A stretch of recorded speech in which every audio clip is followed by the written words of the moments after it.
Bonjour, on est en direct. Bienvenue aujourd'hui pour cette conversation avec Colin Perrault de Culture d'empathie, où on va parler de créativité dans un contexte de changement social. Comment est-ce qu'on passe de l'idée à l'action dans un contexte de changement social? Je suis avec Colin Perrault de Culture d'empathie. Allô, Colin. Allô, allô! Bienvenue. Merci d'être là aujourd'hui. Ça me fait tellement plaisir, Jacinthe, d'être avec toi, rallumeuse de créativité dans tous tes projets. Puis, on a eu tellement de plaisir ensemble les dernières fois qu'on était ensemble, que ce soit dans ta participation à la retraite que j'ai fait ou ma participation aussi, ben ma participation, assister à tes spectacles. Ça fait que c'est vraiment avec le sourire que je suis là avec toi. Ah, ben, il est bien contente. Et puis, merci beaucoup aux personnes qui sont avec nous en direct ou en rediffusion. Si vous êtes là en direct et que vous voulez dire un petit bonjour à Colin ou à moi, ben, vous pouvez le faire dans les commentaires. On va les voir sur le côté. Si tu les vois puis que je les vois pas, Colin, n'hésite pas à me les signaler. On va les voir quand il y en aura. OK, alors oui, donc je vais juste dire un petit mot pour me présenter pour les personnes qui ne me connaissent pas.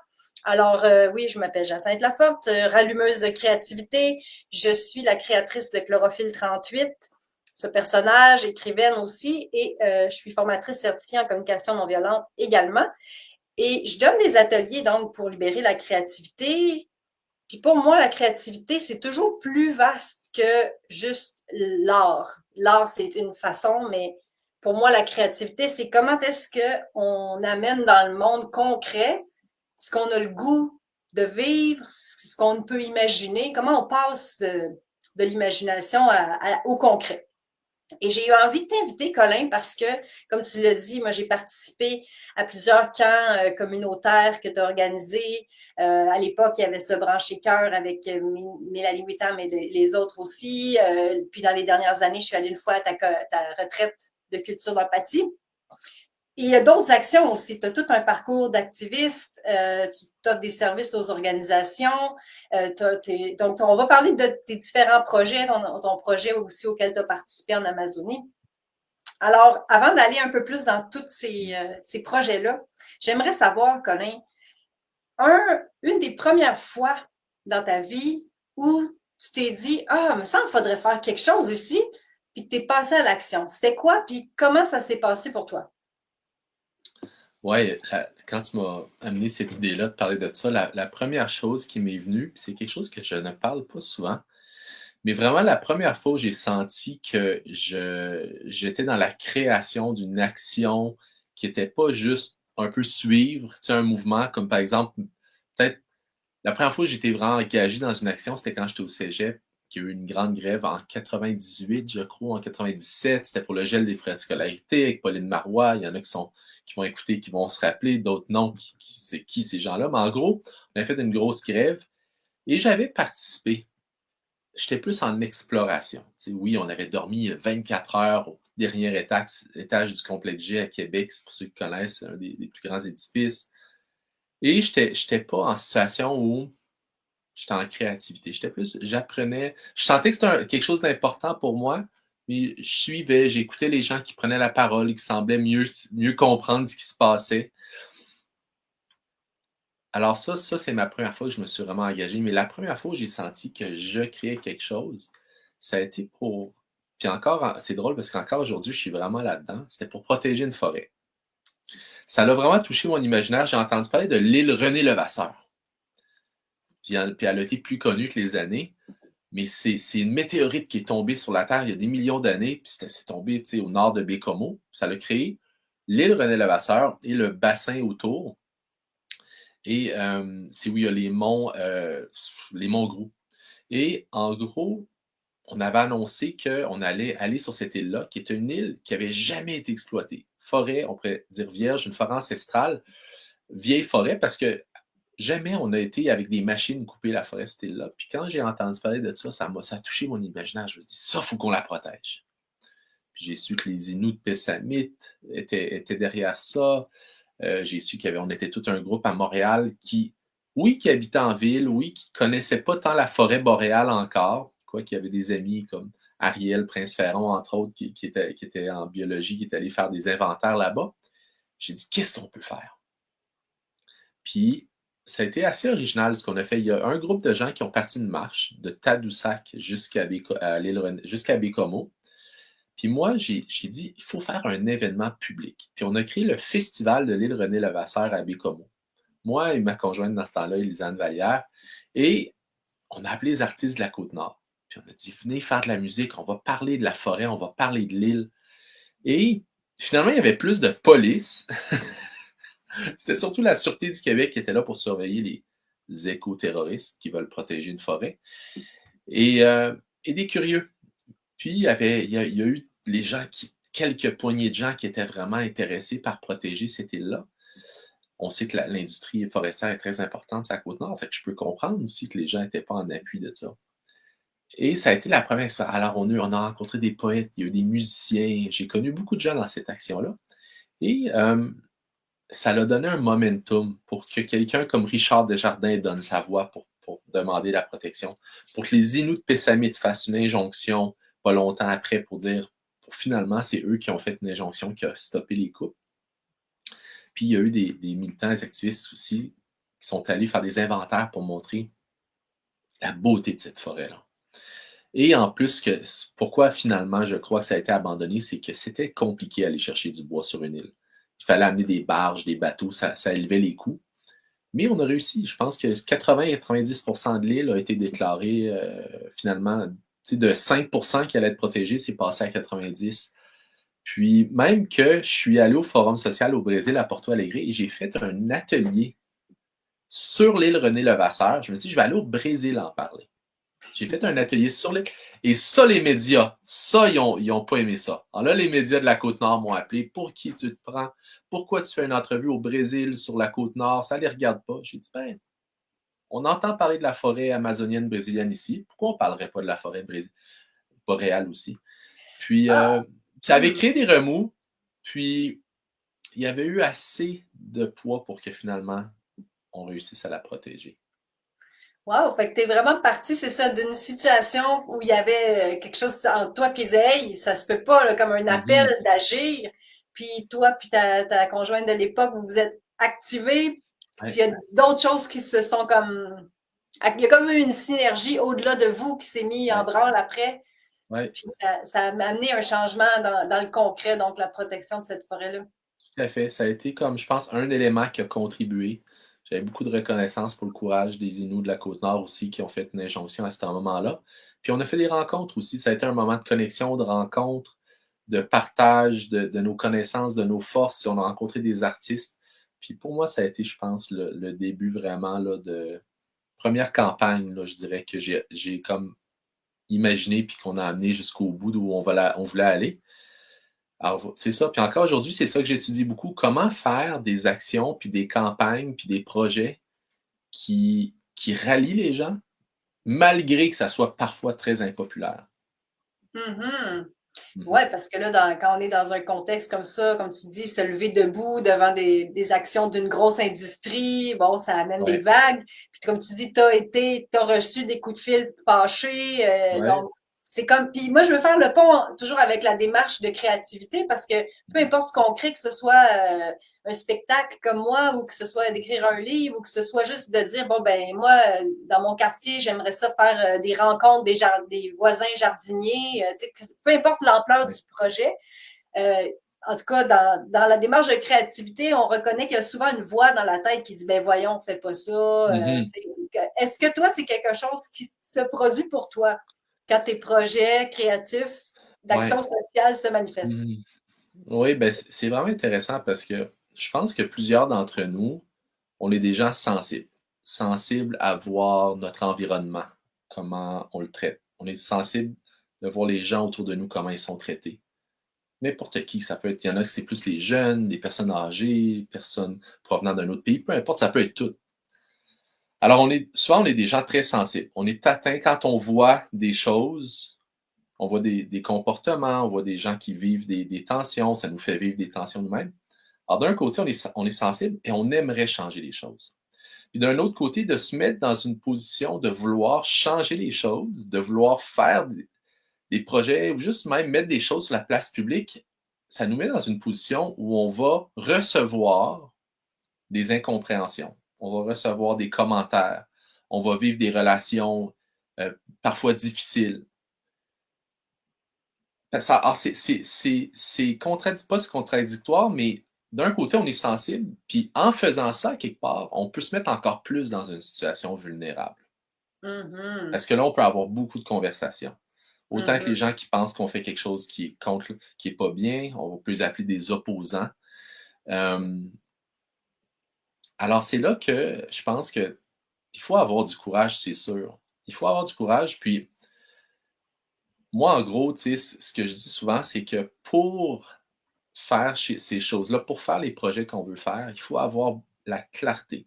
De plus en plus, je crois que c'est dur de faire des actions, d'être dans la créativité si on est dans le flou un peu de pourquoi on fait les choses.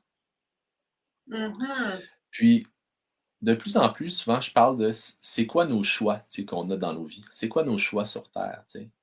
Puis, on a le choix de suivre la culture mainstream qui dit que la consommation, c'est l'apanage de la vie, puis qui a remplacé à quelque part la communauté et la connexion. Tu sais.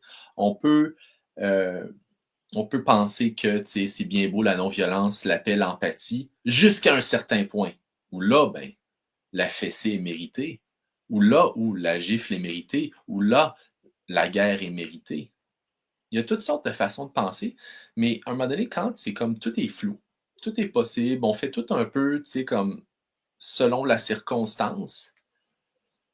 Pour moi, c'est plus dur de rester dans ma ligne de ce dans quoi je crois, mes valeurs, puis même être créatif à quelque part.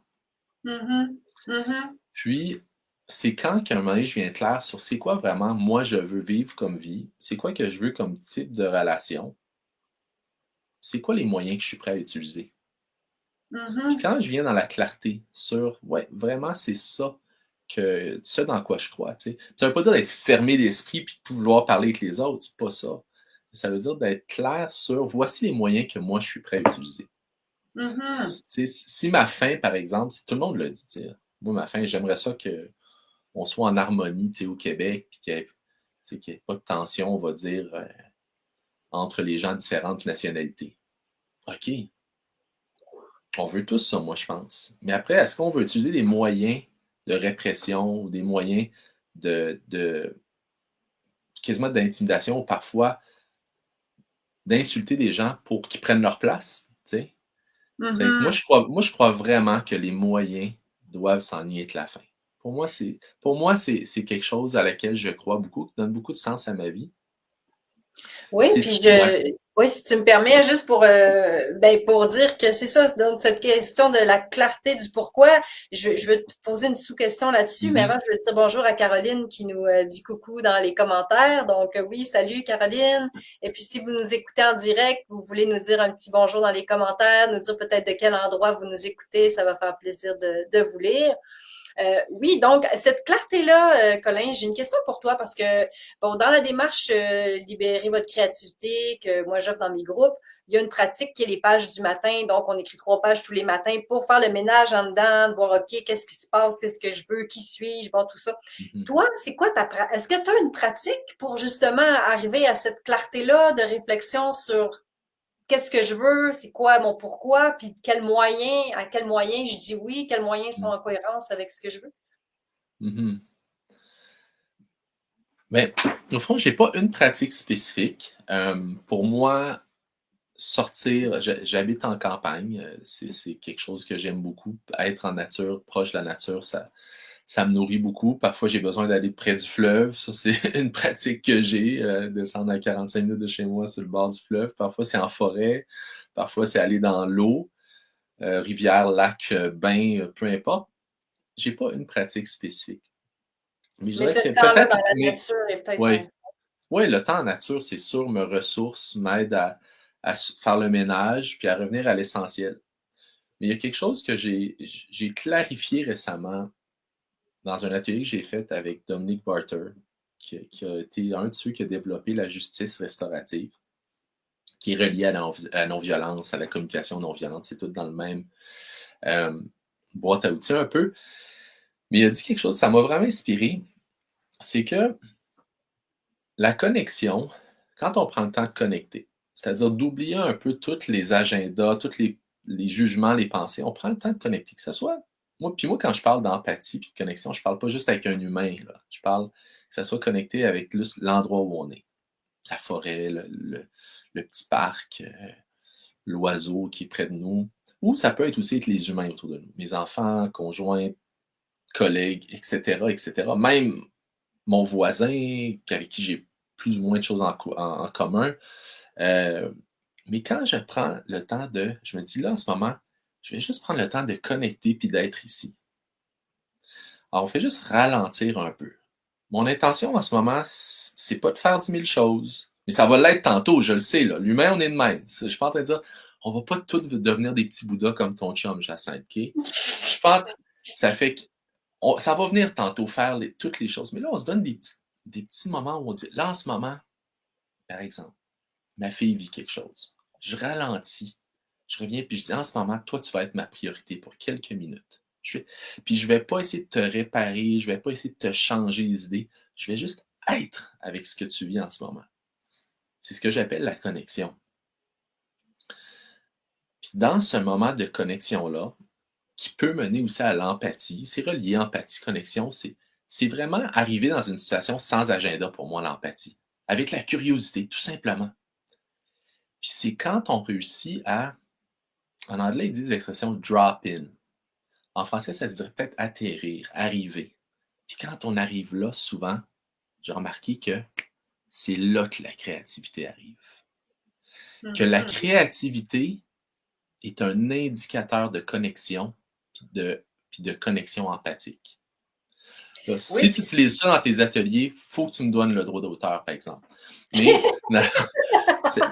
moi, c'est Dominique Barter qui m'a amené à ça. J'ai trouvé que c'était oui. génial. J'ai remarqué que, puis dans les situations de conflit, où on réussit à ralentir, puis à écouter l'autre, puis à amener la curiosité puis l'empathie, souvent, c'est là que la créativité, que les solutions vont apparaître. Mais Émerge. pas avant. Pas avant qu'il y ait eu ce moment-là de je lâche le quotidien, puis il faut que, il faudrait que, c'est quoi ton problème, puis tout ça, puis on arrive. OK, on C'est arrive. comme dans ce moment ouais, où c'est l'attention qui est dans l'instant présent, puis à la connexion. Puis sais-tu, les neurosciences t'appuient, Colin, dans ton propos à droit d'auteur, parce que à Je ne l'ai quelque pas part, inventé.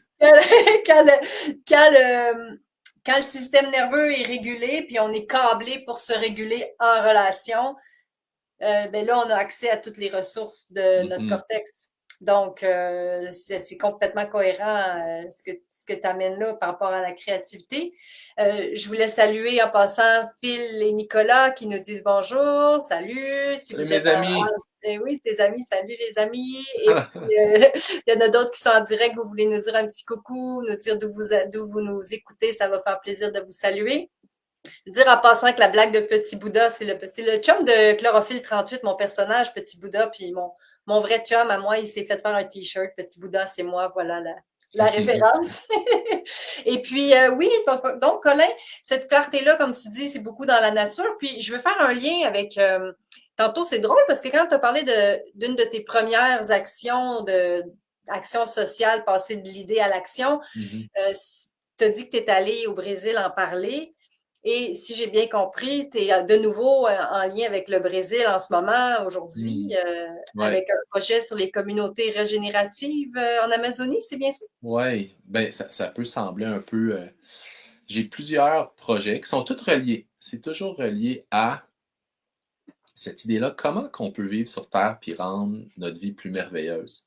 Tu sais, souvent, je me dis, est-ce que vraiment l'humain va s'en sortir? Ben, peut-être que oui, peut-être que non. De toute façon, le Soleil est supposé de s'éteindre dans 3 milliards d'années. Ça fait qu'à un moment donné, ça se peut que ça se termine, cette expérience-ci. Mais en ce moment, donc, c'est quoi notre but sur Terre? Je pense que c'est comme de trouver plus, je pense, d'aller vers la paix, numéro un, puis d'avoir du plaisir à être en co-création et non en destruction. Je pense que c'est un feeling différent quand on est en co-création, puis quand on est en consommation, exploitation. Une Puis, on le sent, compétition, mettons, là. compétition aussi, c'est pas Ouais. agréable d'être dans une classe pour les enfants, d'être en compétition. Quand on travaille avec, puis pas juste le compromis, mais vraiment la création conjointe. Quand on est là-dedans, il y a quelque chose, il y a un feeling qui est vraiment bon que tout le monde recherche. Maintenant, quand on sait, ça, quand je parlais des choix, là, Oui. c'est que si on ne sait pas que ça, c'est un choix, on ne peut pas aller vers ça non plus. C'est pour ça que souvent je dis que juste l'éducation par rapport aux choix qu'on a, par rapport à nos relations, c'est tellement important. Si je reviens à l'Amazonie rapidement, oui, c'est un pays que j'aime beaucoup. J'ai été là en 2005 pour le 2003 pour le Forum social mondial, qui a été vraiment un événement marquant dans ma vie de se retrouver des 40 000 personnes de partout dans le monde, même plus que ça, il y avait comme 150 000, mais je dirais 40 000 jeunes qui voulaient venir. C'était le mouvement altermondialiste. Comment qu'on peut comme recréer un monde? Extrêmement inspirant. J'avais passé 6 mois et je suis retourné cet hiver avec ma famille pour un autre 3 mois au Brésil.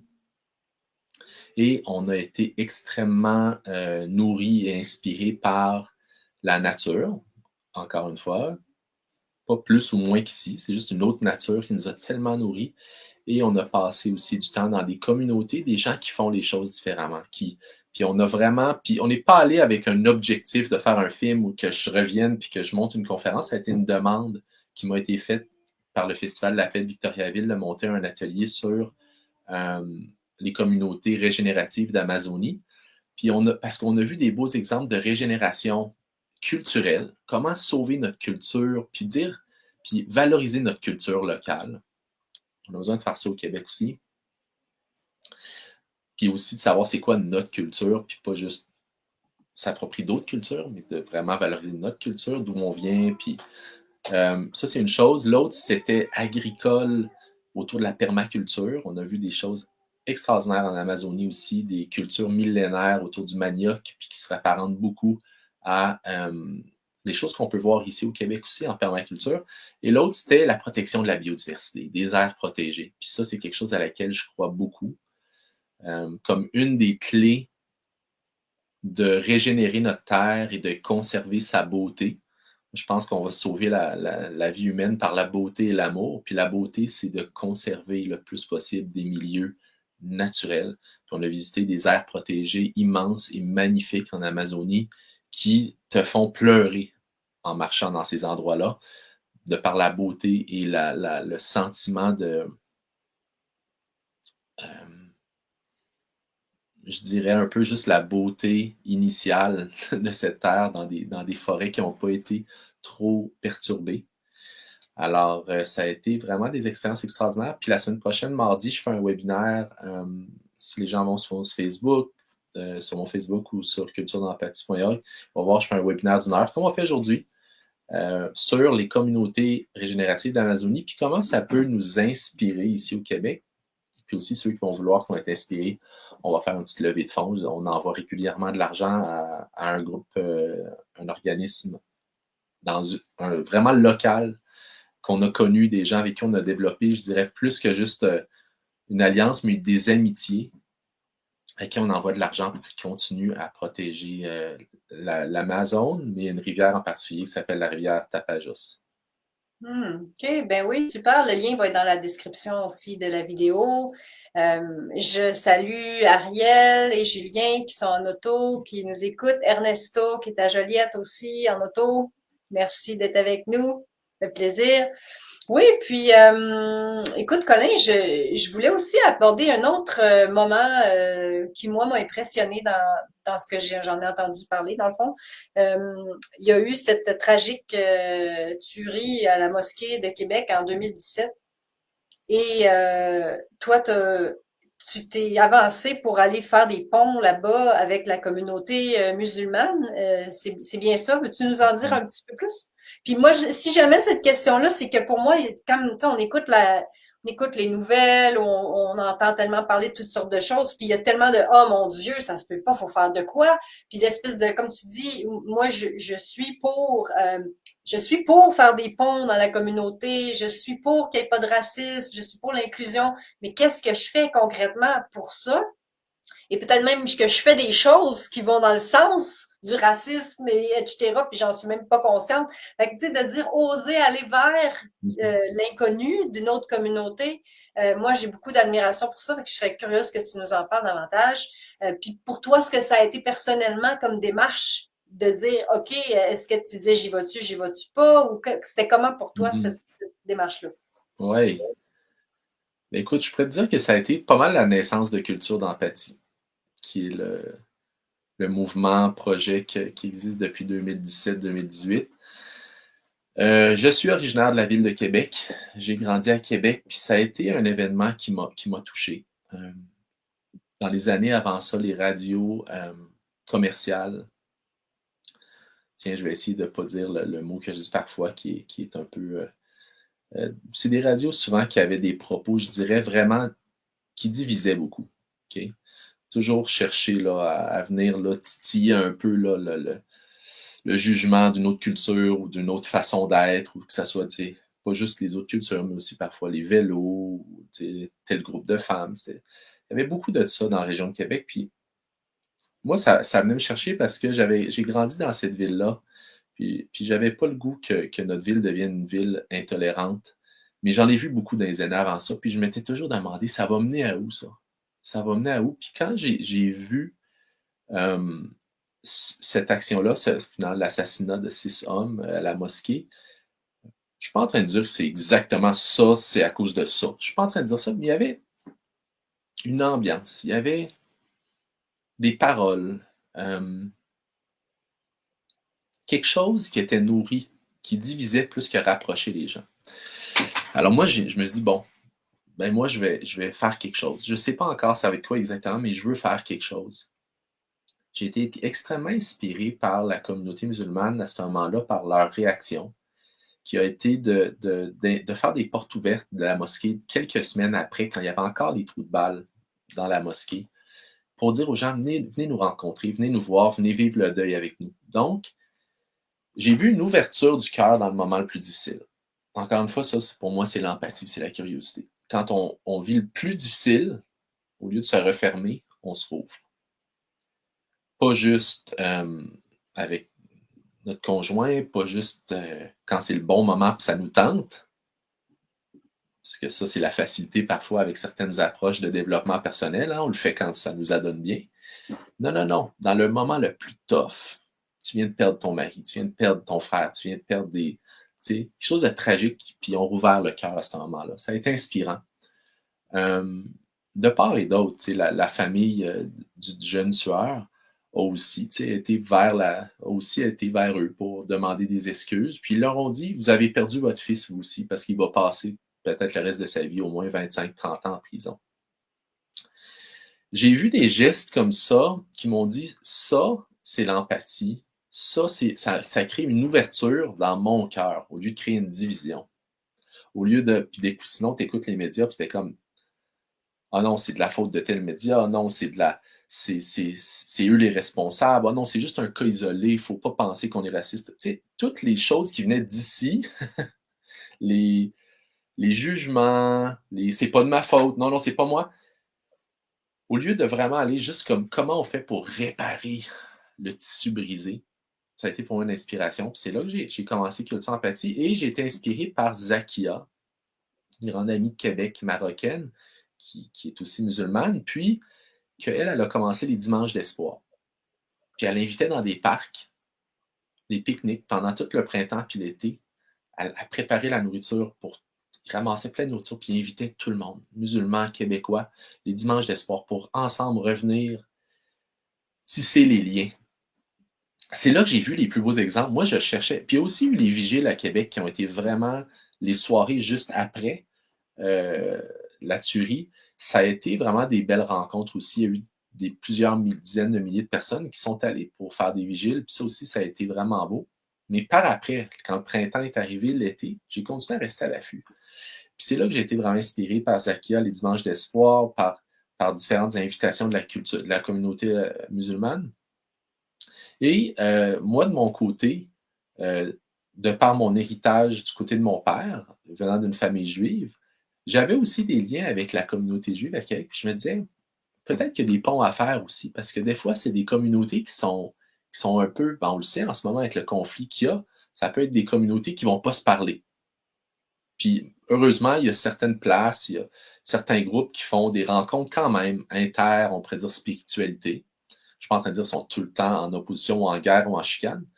Mais moi, j'ai essayé de créer un rapprochement et Zakia puis moi, on est allés, autant moi, je suis allé à la mosquée pour des rencontres, dont une qui a été mémorable avec un aîné autochtone de Kanawake, M. Mio, qui est décédé aujourd'hui avec son fils Stuart Mio. Ça a été mémorable avec Marie-Émilie Lacroix aussi, une femme Inou. Autant, puis on est allé à la mosquée, autant que j'ai invité Zakia à venir à la synagogue. Parce que Colin, Surprenamment. ici, je veux juste Ouais, faire une petite ouais, parenthèse, parce qu'on en parlait un petit peu avant de rentrer en mhm. direct. Toi, tu as des origines de la culture juive, personnellement. Ouais. C'est que mes ancêtres du côté de mon père sont tous venus de Russie, Biélorussie, Ukraine, de culture juive.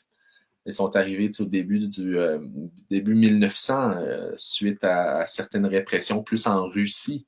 Ils ont décidé de quitter puis sont allés à New York. Et mon père a immigré au Québec il y a environ 48 ans, 50 ans. Moi, j'ai grandi à Québec, je dirais. Euh, Mes parents m'ont pas donné de religion, m'ont pas baptisé, j'ai pas eu les célébrations juives non plus, mais j'ai connu autant les traditions québécoises, on pourrait dire, qui issues un peu plus de la culture catholique, que les traditions juives aussi. Alors, puis j'ai toujours été intéressé par mon histoire, par mon héritage, et c'est comme ça que j'ai créé des ponts aussi. Je suis parfois encore en relation avec la communauté juive de Québec, quelques fois par année, par différentes circonstances. Et je dirais que ça fait partie je vais à la rencontre de plusieurs communautés, mais ça a été le début un peu de cette relation-là avec Zakia, ça a été le début de culture d'empathie. Et c'est vrai que c'est pas évident. Faut vraiment que tu oses. Tu sais, dans les dernières années aussi, je suis allé à la rencontre avec la Grande Marche pour la protection des forêts. J'ai créé des liens avec avec des Atikamekw. Puis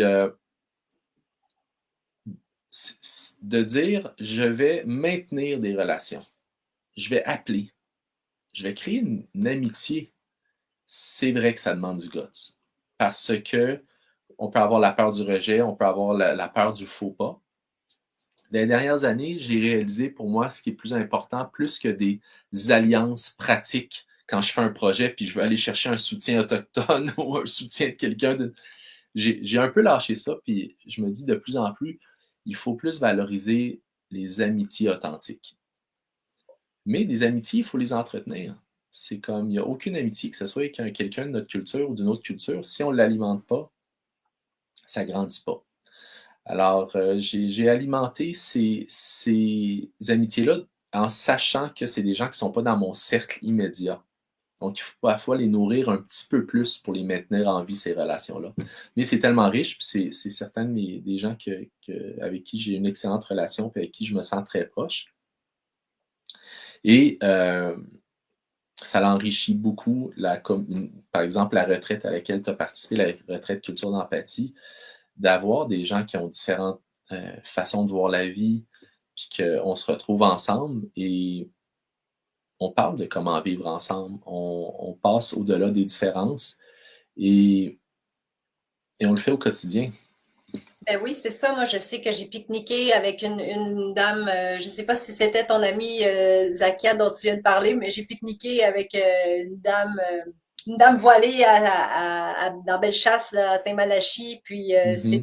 je me disais, wow, finalement, j'ai pas tant, je sais pas, ça fait, tu sais, ça m'interpelle moi-même de dire, OK, est-ce que je le vis, mon souhait de lien entre les cultures? Puis je voulais juste m'assurer que tu avais fini ce que tu voulais dire, Ouais. Colin. Tu disais que tu avais amené Zakia dans la synagogue. Vous aviez Mm. été ensemble Ouais, à une rencontre-là. on a fait une rencontre pour présenter. Je crois qu'à ce moment-là, c'était comme il y avait beaucoup de tensions entre les communautés, on pourrait dire musulmanes. Ben, je sais pas à ce moment-là s'il y avait tant de tensions après l'attentat, mais ce que je veux dire, c'est qu'on a quand même une discussion sur que faire quand il y a des conflits. Que faire quand il y a des tensions sociales très fortes, des polarisations. Puis on avait une discussion avec ça, avec les personnes autour de la table. Cette discussion-là a eu lieu à quelques reprises à Québec après l'assassinat. Puis je fais encore ce travail-là aujourd'hui, autant avec les organisations qu'avec des familles, qu'avec des individus, avec euh, des collectifs. Pour moi, ça revient tout au même un petit peu d'aller vers les situations inconfortables, vers les tensions, puis voir c'est quoi les cadeaux qui peuvent ressortir de ça. Mhm. Ouais. Ouais, puis c'est comme ça me fait penser à cette question d'oser. C'est le titre que j'ai donné à notre rencontre, là, oser créer un Mhm. autre monde. Puis que c'est ça, encore une fois, qu'on veuille aller lire un poème dans un micro ouvert ou qu'on veuille aller cogner chez le voisin pour lui offrir des biscuits parce qu'il vient Ouais, d'arriver, ça demande du guts. ouais. Puis moi, je me dis que c'est une qualité à cultiver, Mhm. ce guts-là d'oser. Puis toi, Ouais. est-ce que tu as des trucs ou des choses qui t'aident quand, mettons, est-ce que ça t'arrive des moments où tu dis, je l'appelle-tu, mon ami d'une autre culture, comme qu'est-ce Ouais. que je vais dire, qu'est-ce qui se passe pour toi, comment tu surmontes ces moments-là? Mhm. Ben, souvent, je commence par checker avec moi-même si je suis disponible à ce moment-là. Si j'ai vraiment la place en moi pour appeler, pour être en interaction. Parce que souvent, quand plusieurs des personnes que je vois dans le chat ici, puis toi-même, je sais qu'on est des gens vraiment impliqués, puis qu'on veut aider les gens autour de nous. On est impliqué en plusieurs projets, c'est que des fois, on s'outrepasse aussi. Mais après cette vérification-là, je te dirais, ça fait jamais mal d'aller vers l'autre, vers simplement comment ça va, tu sais. Juste, hey, un petit coucou, tu sais. Euh, Puis pas dans un sens de juste de surface, de juste hey, ça va, oui, ok, non, non, tu sais, c'est correct, on fait souvent ça. Mais vraiment des petits check-ins, puis d'aller droit au but, d'aller en profondeur vraiment avec les gens. Euh, c'est vrai que ça demande du guts parce que j'ai remarqué qu'on est aussi dans une culture de je veux pas déranger l'autre. Je veux pas déranger, puis quasiment d'être gêné, tu sais, du regard trop soutenu avec les yeux, puis je pense que c'est la curiosité pour moi, c'est une des habiletés qui est la moins valorisée ou enseignée. Pas une curiosité de pas se mêler de ses affaires, tu sais, Mhm. ou à la limite, curiosité pour parler en mal de quelqu'un d'autre, tu sais. Ouais, pas une curiosité, là. Ah ouais, puis Ouais, comment c'est ça s'est ça. passé? Ouais. Oui, vas-y, continue, c'était bon. On Ah aime ouais, ça les jouer, ces ça, affaires-là. ouais. C'est correct parfois, mais puis on le fait tous. Mais la curiosité vraiment qui est plus comme hey, ouais, qu'est-ce qui se passe pour toi ces temps-ci? Comment ça va? Euh, puis moi, je dirais même dans les lieux publics, tu sais, juste puis pas toujours mettre l'emphase sur la différence non plus, tu sais. Comme tu rencontres quelqu'un d'une autre culture, hey, toi, tu viens d'où? Tu sais, tout de suite, ça dit, oh, toi, tu viens d'ailleurs, moi, je viens d'ici, tu sais. C'est pas mal de le faire, mais j'aime ça. Puis j'essaie de faire, c'est toujours des expériences, hein, de voir c'est quoi le genre d'interaction qui va plus me rapprocher. Alors souvent, tu sais, ça va être plus comme par rapport au moment présent. Tu sais, j'étais dans une soirée samedi de musique, tu sais. Hey, c'est cool cette musique-là. Sais-tu d'où ça vient? Tu sais. Hey, t'aimes ça, cette musique-là? Ou, euh, ou habites-tu dans le village ici, tu sais, sans amener la grosse différence. Tu sais, toi, tu viens d'où? C'est quoi ta langue? Tu sais, c'est pas papa. Ça vient après. Mais vraiment d'amener plus une conversation sur ce qui nous unit. Souvent, c'est ça que j'essaie d'apporter comme curiosité. Mhm. Ouais, ouais, puis Colin, je pense depuis tantôt, quand j'étais allée à la retraite en 2023 de culture d'empathie, vous nous aviez montré des différents C sur la main. Je ne sais pas si je me Ouais. rappelle de tous les C, mais j'en ai noté depuis tantôt. Il y Uh-huh. avait, en tout cas aujourd'hui, ce dont on parle, il y a la clarté, de te parler de la clarté, de savoir pourquoi on fait quelque chose, Mhm. la co-création de Ouais. chercher d'être bon, souvent on dit gagnant-gagnant, mais tu sais, de créer avec. Puis tu parlais de la connexion beaucoup. Mhm. Tu as parlé du choix, la Ouais. conscience, de cultiver la conscience qu'on a le choix. Mhm. Puis j'ai la curiosité également. Ouais. qui vient de nommer, de dire justement, OK, qu'est-ce que c'est comme un genre d'ouverture à se relier au fond. Mhm. Est-ce que je me suis bien souvenu Ben, des. peut-être clarté puis choix, on pourrait les mettre ensemble. Puis il y OK. aurait peut-être juste le mot courage que j'ajouterais. Courage. Ah ouais, hein? Parce que pour faire toutes ces choses-là, il faut du courage. Ça demande du courage. Ouais. Puis Ouais. pas un courage tu sais, souvent on va associer le courage ou la force à quelque chose de quasiment d'agressif ou de guerrier. Puis on peut être un guerrier pacifique aussi, là, mais ce que je veux dire, c'est que un courage, ça part de l'intérieur. Ça part de l'intérieur, puis c'est comme, quelles sont mes valeurs? Qu'est-ce que je veux voir dans le monde? Qu'est-ce que je veux voir peut-être pour mes enfants? Ou qu'est-ce que je veux voir pour juste ma famille, ma communauté? Peu importe notre situation sociale, ça peut être juste pour ma gang avec qui je vis.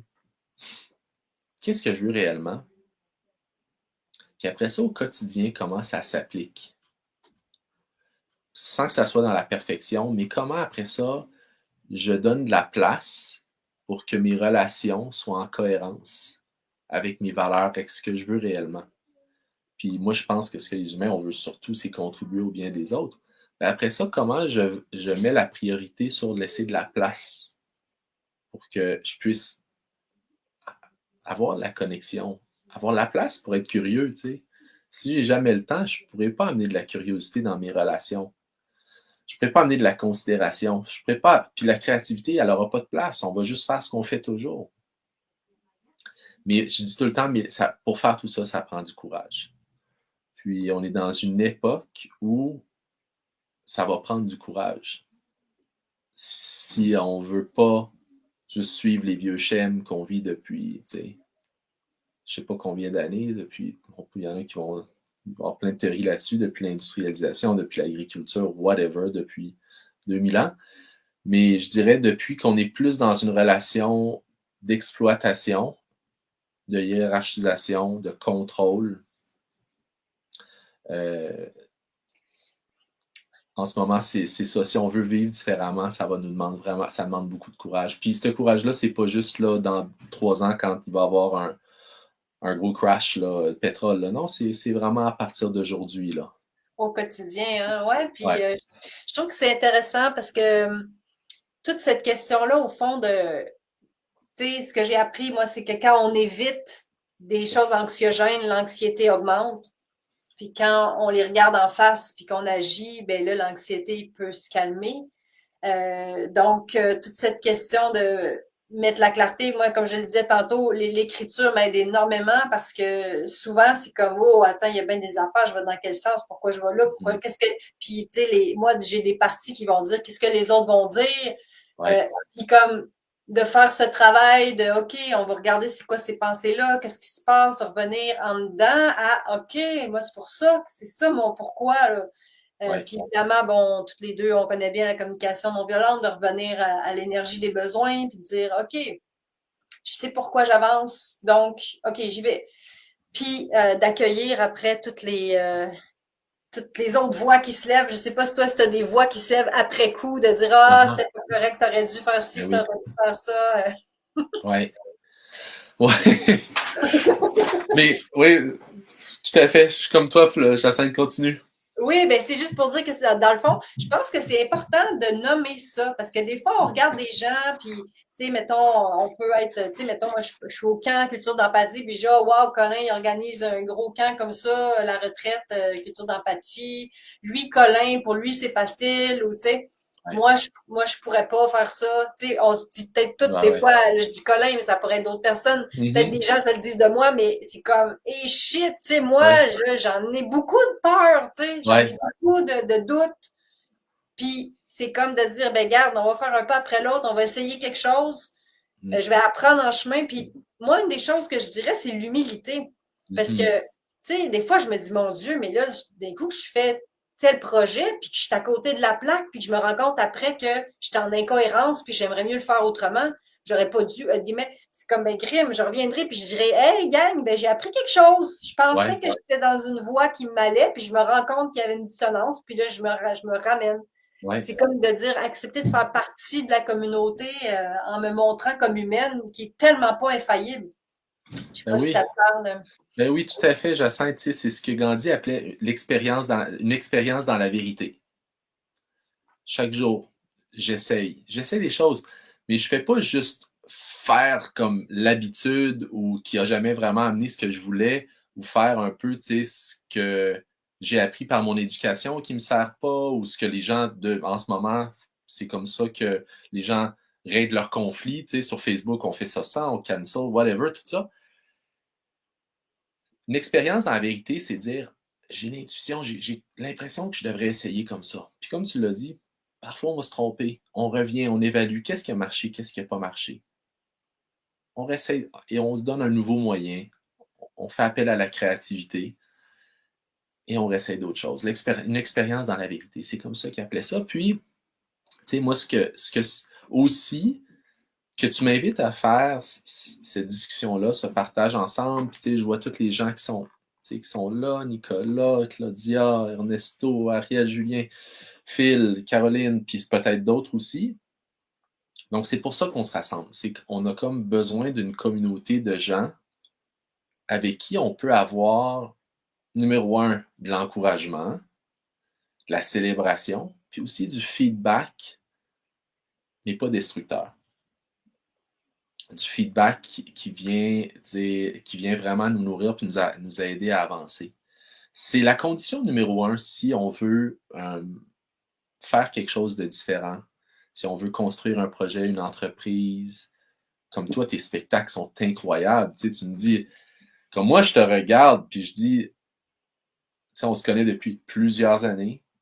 Puis quand j'ai su que tu faisais tu sais, un spectacle de stand-up, j'étais comme, premièrement, moi, j'ai beaucoup d'admiration pour les gens qui font du stand-up. J'adore rire et m'amuser aussi, puis jouer. Ça fait que j'étais tellement content. En plus, il y a plusieurs humoristes que ça me parle plus ou moins, tu sais, leur type d'humour. C'est que quand toi, tu as sorti ton spectacle, j'étais comme, waouh, ça, c'est hot, là, tu sais. Puis la créativité, le courage de le faire, ils disent que c'est une des choses les plus difficiles, là, de faire du stand-up, là. C'est que moi, tu vois, on a chacun nos forces, on est complémentaires, et parfois les gens pensent, c'est tellement l'illusion, hein, que c'est facile pour les autres, mais que c'est difficile pour nous. Mais c'est tellement une illusion. On a tous nos doutes, nos petites chicanes avec amis, parents, couples, parfois de grosses chicanes, nos incohérences, nos gestes qu'on regrette. Tu sais, ça pour moi, ça fait partie de l'humanité. Ça fait partie aussi d'être l'humilité dans la non-violence. Parce que les gens vont s'imaginer, puis des fois vont se décourager de l'appellation non-violence ou communication non-violente. Parce que là, ils pensent que ça veut dire que je ne pourrai plus jamais être violent. Puis je veux l'être encore un peu, tu sais. Non, tu sais, où je vais l'être, je le sais. OK, bravo, tu te l'as avoué.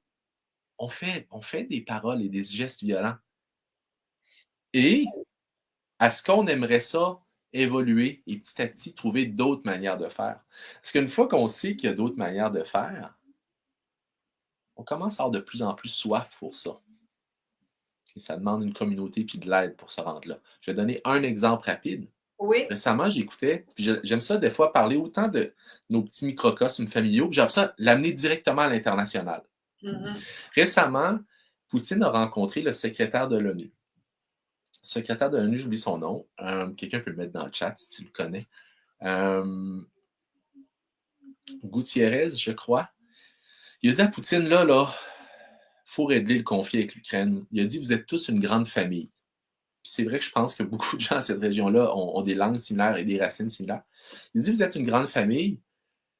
Puis Poutine, sa réponse, ça a été, oui, mais dans une grande famille, c'est normal de se chicaner. OK, là, j'étais correct. C'est correct de se chicaner, de se traiter de nom, de s'amener en cours, puis d'avoir des chicanes violentes. Ça a été ça sa réponse, plus ou moins.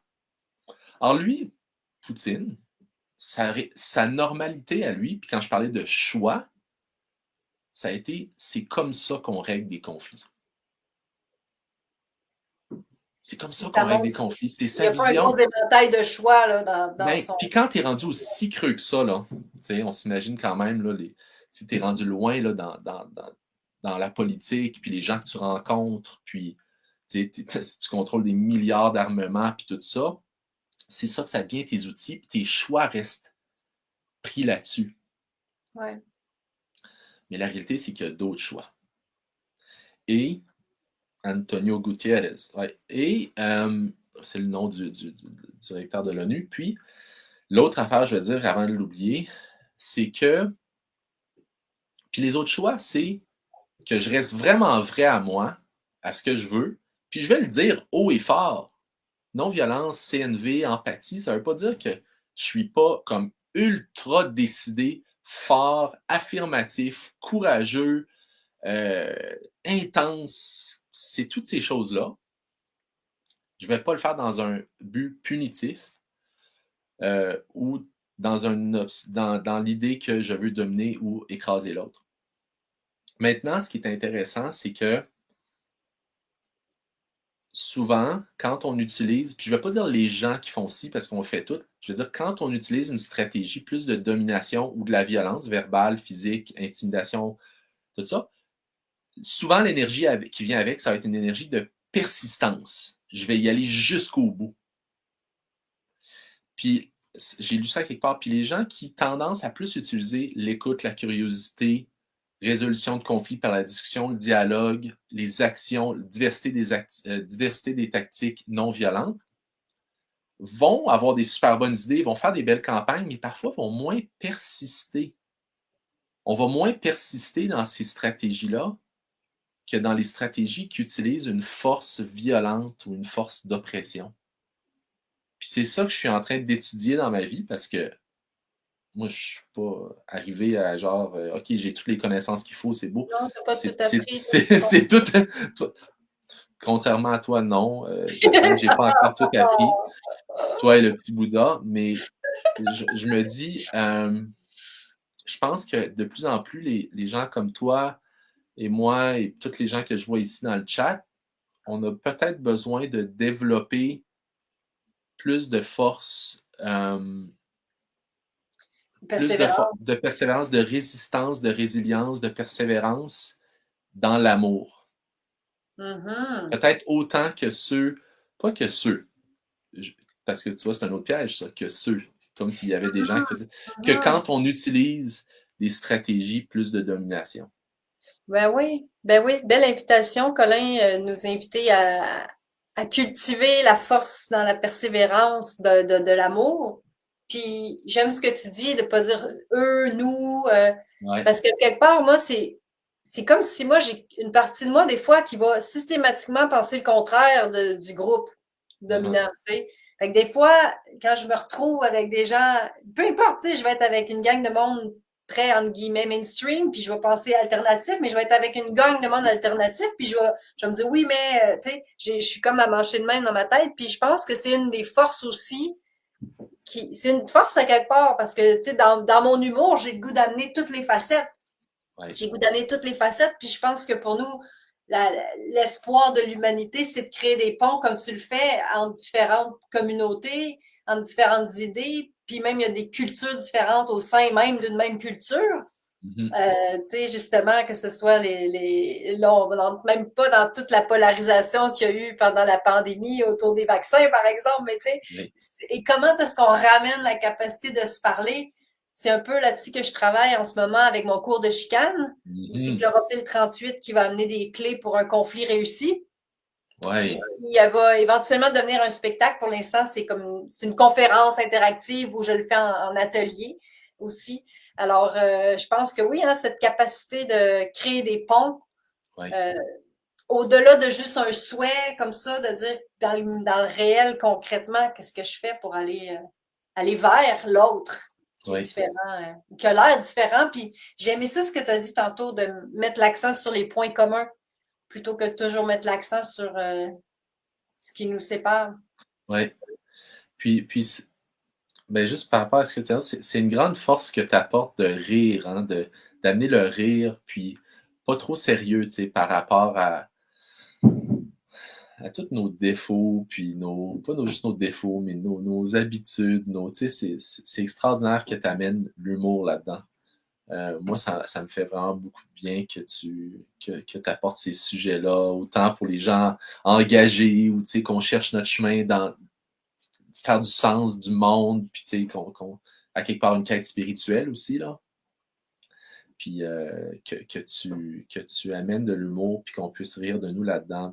Ben, c'est pour ça que je t'ai invité à faire le spectacle à la retraite. C'est une des meilleures médecines. Pour moi, l'humour aussi, c'est une grosse médecine. C'est Surtout trop facile. quand je vais dans des écoles, quand je travaille avec des organismes communautaires, l'humour est tellement important. Faut pas que ça Ben soit trop oui. sérieux. Ah oui, ça aide énormément, hein.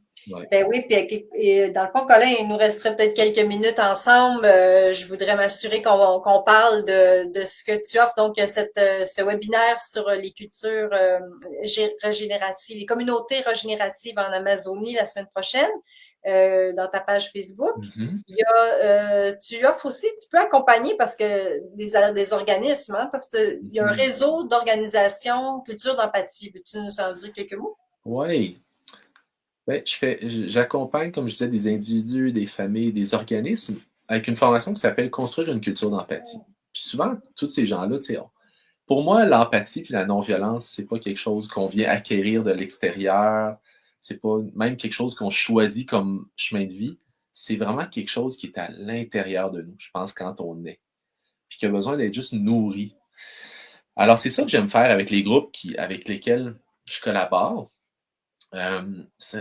Construire une culture d'empathie. Ça peut être une demi-journée, une journée. Puis récemment, j'ai travaillé avec un groupe super inspirant à Trois-Rivières, La Brouette et Cultive le Partage, qui sont en sécurité alimentaire. Puis, j'ai fait une formation d'un jour, puis je leur ai proposé de continuer un cheminement. C'est comme un engagement un peu qu'on se fait avec soi-même pour dire, je veux vraiment valoriser le relationnel dans mon organisation. Autant qu'on donne beaucoup de temps pour la comptabilité, pour les AGA, pour l'AGA et les conseils d'administration, pour les réunions d'équipe logistique, pour les lacs à l'épaule. Mais là, je suis allé dans le contexte d'un lac à l'épaule. Puis l'idée que j'ai eue, c'était un soutien plus soutenu de moi ou quelqu'un de l'équipe Culture d'empathie. Puis j'espère que l'équipe Culture d'empathie va grossir. On est déjà plusieurs personnes à faire des petits projets tout au long de l'année. Et c'est un soutien, donc que ça soit une formation d'une journée avec un suivi peut-être de quelques fois en ligne, après ça se revoir une fois ou deux dans l'année, un genre de suivi. Puis ensuite, ben, puis le rappel, c'est durant l'année avec les emplois, avec l'équipe que je dirais surtout, mais après ça, j'ai fait un beau petit logo aussi que les gens pourraient le mettre sur leur site web puis dire ben nous, on fait partie de ce réseau-là, puis que les organisations qui valorisent ce type de relation dans leur organisation puissent réseauter entre eux aussi. Alors, tu sais, j'imagine les choux gras dans Bellechasse avec la Brouette à Trois-Rivières, avec, tu sais, une école à Montréal, ben, je ne sais pas si les écoles vont embarquer, mais avec un autre organisme, tu sais, un peu partout au Québec qui veulent aussi s'entraider parce que, comme je le disais tantôt, pour moi, le réseau, les gens que quand ça va pas bien, là, que je viens juste d'être dans une réunion, je suis complètement déclenché, que je puisse appeler quelqu'un, puis des fois juste ventiler, tu sais. Ou de recevoir de l'empathie, tu sais, suite à une réunion vraiment difficile. Des choses comme ça va nous donner de la solidité parce que euh, nos projets pour amener plus de sens dans nos vies puis dans le monde, c'est pas toujours facile. T'sais. On n'a pas toujours l'argent qu'on devrait avoir. Quand on pense à l'argent qui est mis dans les armements tous les jours, hein, on pense à ce qui est mis dans le communautaire, le social, l'éducation, l'agriculture bio, la permaculture, la non-violence, tout ça. Fait qu'on n'a pas autant de ressources. Alors, ce qu'il faut avoir, c'est l'entraide, c'est ça. C'est la famille, c'est la communauté, c'est serrer les coudes. Puis, voilà, c'est le réseau, ça s'appelle Réseau Organisation Culture d'Empathie. Je suis en train de le lancer en ce moment, mais si vous connaissez un organisme qui aimerait, puis ça commence avec une formation que je peux offrir dans une équipe de travail, puis ensuite les gens voient s'ils veulent s'engager. Quelque chose que j'ai rêvé. Mais je suis vraiment ouvert aussi à des accompagnements si des gens sont dans d'autres contextes que ça aussi. Mhm. Ouais, et puis j'aime comment, tu sais, c'est comme si justement de dire, bon, ben, je veux faire une contribution dans un organisme, dans un organisme, et dire, hey, et si on les rassemble tous, Mhm. ça va créer encore plus de puissance, de Ouais, rayonnement de cette culture d'empathie-là. ouais. Je pense, Colin, que le nom de ton projet, ton projet porte bien son nom. Mm. Culture d'empathie. C'est vraiment ça, hein, de disséminer dans la culture Ouais. des petits ingrédients ici et là qui font que, à un moment donné, ça se transforme. Mhm. Ouais, communauté de laquelle tu fais partie, Jacinthe, tu sais, de par ce que tu apportes, puis tu sais, l'énergie, puis l'inspiration que tu apportes, tu contribues vraiment beaucoup à la culture d'empathie. Puis aussi, euh, faut qu'on se rassemble ensemble parce que en ce moment, on est dans une époque où c'est quand même très polarisé. Tu sais, il y a beaucoup, beaucoup d'opinions puis plein d'affaires. Ça fait que qu'on soit capable de se soutenir ensemble, je trouve ça vraiment important. Ben, absolument. Puis je trouve ça drôle parce que c'était pas tout à fait prévu qu'on parle tant que ça de réseau et tout, mais moi, ce que j'ai à offrir prochainement, c'est un Mhm. atelier interactif sur justement comment faire rayonner un projet en nourrissant son réseau. Moi, j'ai reçu beaucoup d'enseignements là-dessus dans les 2 dernières années, puis j'ai envie de le proposer. Donc, les liens vont être dans la vidéo. Si les gens qui nous écoutent, vous avez un projet, que ce soit un projet artistique, entrepreneurial, citoyen, euh, puis que vous avez envie d'élargir la portée de votre réseau, ça va être un atelier qui va donner des pistes là-dessus. Ouais, puis c'est beau, tu sais, que tu appelles ça un cours en chicane. On évite les chicanes, là, on s'entend pour dire, on les cherche pas, c'est juste qu'il y en a.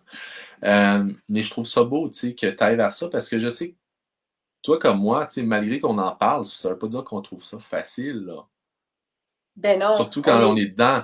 Accompagner des gens quand c'est une situation extérieure, c'est peut-être un peu différent, mais ça veut pas dire que c'est confortable pour autant de s'asseoir au milieu de cette énergie-là, là.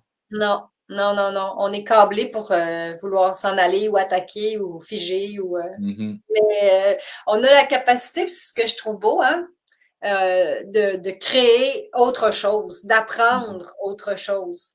Tout à Ouais. fait. Puis c'est un peu ce que j'aimerais te demander, Colin, comme mot de la fin. Qu'est-ce que tu aimerais nous dire comme mot de la fin? Ouais, comme mot de la fin. Hey, il y a Caroline qui était là aussi. Euh, Ah, ben oui, ben on va dire bonjour aussi. Il y a mhm. Sylvia, Caroline, allô, allô, ben oui. Ouais, ben je prends une petite seconde pour y penser. Ben oui, prenons le temps. Ben, juste avant que je l'oublie, c'est pas mon mot de la fin, mais je voulais dire aussi que si vous me laissez votre courriel, soit ici ou quand vous allez sur mon site culturedenempathie.org, sur mon Facebook, ou vous pouvez aller sur mon Substack. Substack, c'est une application vraiment le fun pour les créateurs, des gens qui font de l'écriture, des podcasts, des vidéos. C'est une plateforme de créateurs, je l'ai déjà dit. Puis je publie un texte environ par 2 semaines ou par mois là-dessus, des textes, des podcasts. Puis ça, c'est ma façon que j'aime contribuer. Il y a des gens qui financent des créateurs, mais c'est gratuit et accessible à tous. Pour moi, c'est vraiment un beau cadeau de pouvoir offrir, d'offrir mon inspiration et ma créativité, mais aussi de voir qu'elle est appréciée et qu'elle sert. Alors ça, c'est une façon de rester en lien si ça vous tente, de m'écrire un courriel, dire j'aimerais ça être sur ta liste ou d'aller sur Substack ou sur moi. C'est le plus facile, c'est d'aller sur culturedenpetit.org puis cliquer pour mettre ton courriel. Oui, Euh, ben oui, ouais. je veux juste dire, Colin, que moi, j'ai écouté quand même quelques-unes de tes podcasts. Tu reçois plusieurs personnes avec des conversations vraiment profondes. Oui, moi, je recommande ton Ben, podcast. merci, merci. Mot de la fin, ben, je regarde les noms dans le chat, plusieurs que je connais, puis je regarde ce que chacun fait dans sa vie, un peu que je connais de chacun de vous. Puis, je pense que c'est juste de la reconnaissance. Peut-être la chose que je voulais dire aussi, c'est que j'ai remarqué que récemment, les dernières années, bon, je dirais plusieurs dizaines d'années, les gens qui ont des discours un peu plus qui divisent ou qui visent à rabaisser une personne versus l'autre, c'est très décomplexé. C'est comme ça se fait maintenant. Dire juste comme par exemple, à une femme qui dit ben moi, c'est mon corps, mon choix, ben d'y répondre, ben non, c'est ton corps, mon choix. J'ai vu ça, que ça a été ce genre de message décomplexé.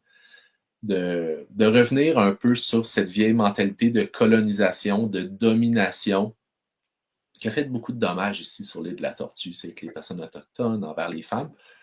Et l'humanité, lentement, sur un arc, moi, je pense, de respect puis de co-création. C'est un arc, c'est un arc qui est vraiment pas, c'est pas un arc qui va très vite, là. Mais je crois, quand même qu'on évolue l'humanité. Ce que je voulais dire, c'est qu'on voit qu'il y a beaucoup de paroles divisantes, violentes, qui sont décomplexées en ce moment à notre époque. C'est plus gênant de dire ces choses-là. Mm-hmm. Je pense qu'il faut être complètement décomplexé de parler de non-violence, d'empathie, que c'est possible, que ça peut être un choix, que ça peut être une aspiration, que ça peut être une nature vers laquelle on veut retourner, personnellement, dans nos relations, dans nos organisations, dans notre travail, dans nos communautés. Ça ne veut pas dire que c'est facile. Je participais récemment au conseil de ville dans mon village. Je trouvais ça très, très confrontant de voir le niveau de conflit, de séparation, des fossés entre les gens. C'est pas facile et je pense qu'il faut être décomplexé de quand même dire qu'on tend vers des communautés qui valorisent la connexion, l'empathie, qui valorisent d'aller vers des chicanes, mais d'une façon constructive. Constructive, ouais.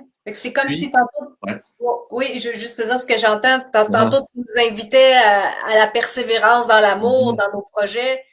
Euh, c'est comme s'il y avait aussi une invitation à l'expression Mm-hmm. de notre aspiration Ouais. d'empathie Ouais. pour que justement ça devienne une voie qui existe dans nos milieux. Mm-hmm. Puis que nos projets si inspirants, toutes les entreprises que nos réseaux ont, puis nos organisations, puis qu'on soit décomplexé de parler, je pense de plus en plus, la permaculture est un sujet populaire et il y a 10-15 ans, c'est quoi cette affaire-là? Les gens de plus en plus trouvent ça intéressant, hein, que ce soit le biologique, que ce soit le commerce local, que ce soit la croissance personnelle, la spiritualité, tout ça. C'est super. Et qu'on se donne les moyens que, parce que c'est l'affaire aussi, c'est pas juste un idéal de je veux vivre en harmonie, je veux vivre en paix, c'est que c'est aussi le moyen pour que ça survive, ces projets-là. C'est ça, ouais, Et ouais. aussi, comme le cours en chicane que tu donnes, ou moi, construire une culture d'empathie, c'est se donner les moyens pour arriver à notre fin, c'est-à-dire notre fin, autant de notre projet, par exemple, une ligne de vêtements ou comme de création artistique, comme tu le fais dans tes spectacles, on a notre fin. Mais aussi, Mm-hmm. comment se rendre? C'est quoi les moyens qu'on va utiliser? Je dis aux gens, expérimentez, tu sais. Ouais. Si ça marche mieux pour toi de pas vraiment exprimer ce qui se passe vraiment pour toi, de pas vraiment être à l'écoute, juste de construire quelque chose de plus distant, puis qu'on ne partage pas sur quand il y a des tensions dans la relation. Si ça marche, tant mieux. Puis parfois, il y a des contextes où on n'a pas besoin de tout mettre sur la table avec tout le monde. C'est bien correct. Mais en général, quand il va y avoir des tensions, si on a développé des outils pour être capable d'aller vers elle avec curiosité et connexion, ça va permettre à notre projet de Ça continuer plus. transforme. Ben oui, merci Colin. Puis, sais-tu, j'ai envie, moi, de dire un peu comme mot de la fin. Tu sais, au tout début de notre live, tu parlais du fait que au début, quand tu t'es impliqué, quand tu étais au Cégep dans différentes manifestations, au début, tu regardais comment ça se passait, tu suivais un peu d'autres personnes qui savaient, qui avaient l'air de savoir et tout. Fait que c'est comme si c'est pour moi aussi de reconnaître qu'il y a des étapes dans le déploiement d'une créativité. Puis Mm-hmm. il y a des moments où on est en jachère un peu, on est en Mm-hmm. apprentissage, on est en mijote, on mijote. Puis il y a des moments où ça s'exprime, puis il y a des moments de retour plus vers l'intérieur, où on fait un peu le bilan, on fait le point. Des fois, il y a des Ouais. deuils à faire, des fois, il y a aller rechercher du soutien pour se ramasser, puis être Ouais. capable de continuer, puis de persévérer dans l'amour. Ouais. Euh, ça m'a fait penser à ça. Ben, c'est vrai, puis on a souvent parlé de ça ensemble, Jacinthe, nos époques de vie, une période où on peut être en déprime, en dépression, on peut pas entreprendre des grandes choses. d'autres moments où on a besoin de repos, d'autres moments où on a besoin de se retrouver juste entouré des gens très proches de nous. C'est, c'est comme, il faut être dans l'acceptation aussi de là où on est à différents moments de notre vie et de savoir que peu importe où on est dans notre vie, on peut quand même euh, s'honorer soi-même et avoir un impact. Oui, puis que des fois, l'impact, tu sais, mon Dieu, on dirait qu'on repart une autre Ouais, conversation, mais oui, tu sais, l'impact, des fois, c'est le repos, hein? C'est c'est comme ça. c'est de prendre du repos qui va donner le plus d'impact. Puis Mhm, sais-tu, moi, c'est là où j'aime tellement la communication non violente, qui va aller au-delà de dire est-ce que c'est bien ou est-ce que c'est mal ce que je suis en train de faire. Parce que des fois, moi, je sais que j'ai beaucoup de juges en dedans de moi qui se parlent en bien mal et qui souvent vont me mettre dans la catégorie c'est mal ce que tu fais. Puis quand je m'en rends compte, puis que je reviens avec mon auto-empathie ou mes copines d'empathie, puis de revenir, OK, c'est quoi les besoins qu'on tente de nourrir d'un bord ou de l'autre? Là, mhm, c'est comme, OK, ça donne plus de bienveillance. Puis ça, cette bienveillance-là, cet amour-là va me permettre d'être en lien avec plus d'amour, puis de mhm. recevoir ce soutien qui va me permettre de continuer à avancer. Donc, c'est un chemin très organique et vivant. Hein? Ouais, ouais. Puis faut pas attendre d'être comme arrivé à une certaine place comme de pleine sagesse avant de commencer à dire OK, tu sais, là je peux aider tel groupe ou tu sais, là je peux. Tu sais, je pense que peu importe où on est sur notre chemin, on peut déjà embrasser pleinement nos valeurs, ce qui est important pour nous. C'est juste que parfois, on va être plus dans un rôle de.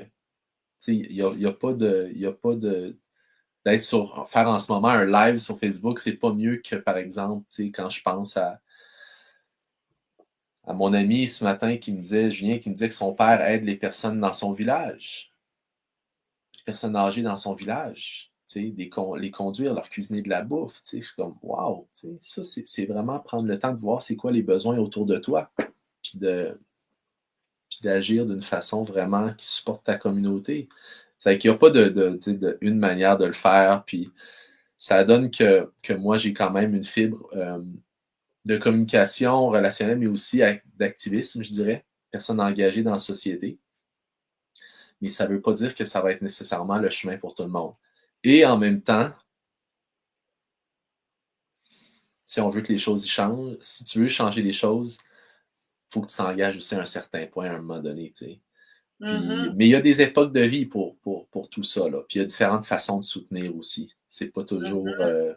C'est pas nécessairement toujours dans l'activisme, dans le politique. Parfois, ça va être simplement de commencer par retrouver un équilibre personnel ou dans sa famille aussi. C'est super important. Effectivement. Écoute, Colin, on pourra continuer à refaire le monde ensemble une autre fois. Mhm. Ouais.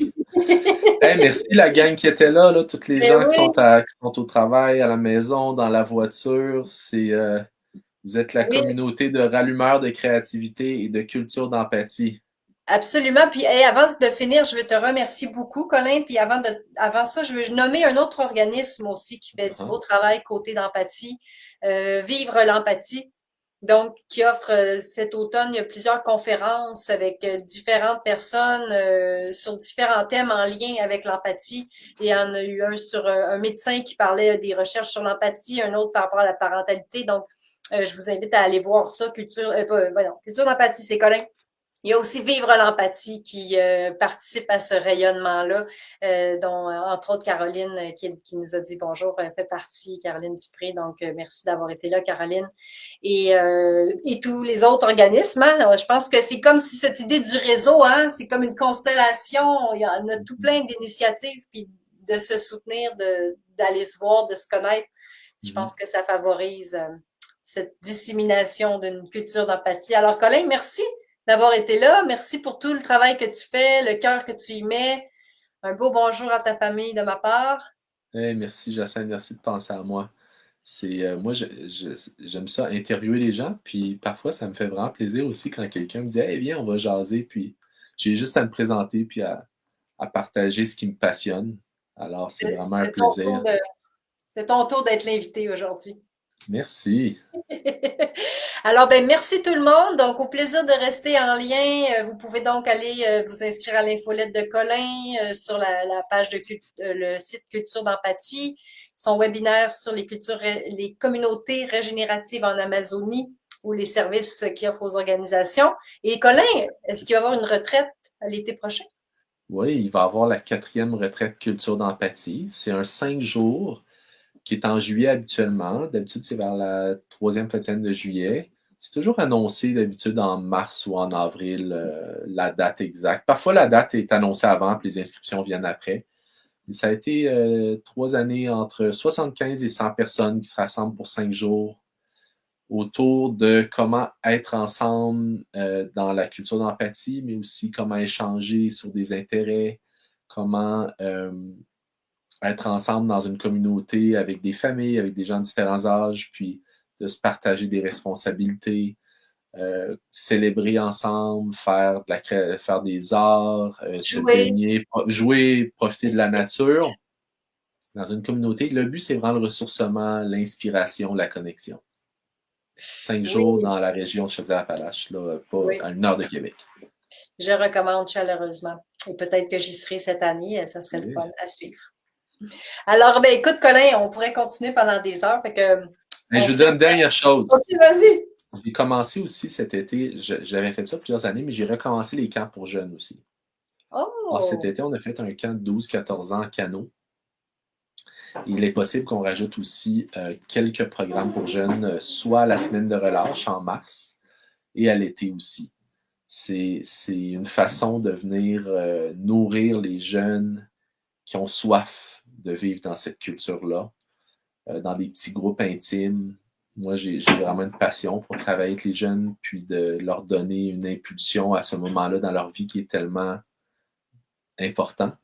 Ça fait que je voulais juste lancer ça. C'est un autre petit bébé, là, quelque chose que, puis, c'est annoncé dans nos réseaux, là, dans le réseau Culture Empathie, les gens qui collaborent autour sont selon les gens dans l'équipe qui animent ça.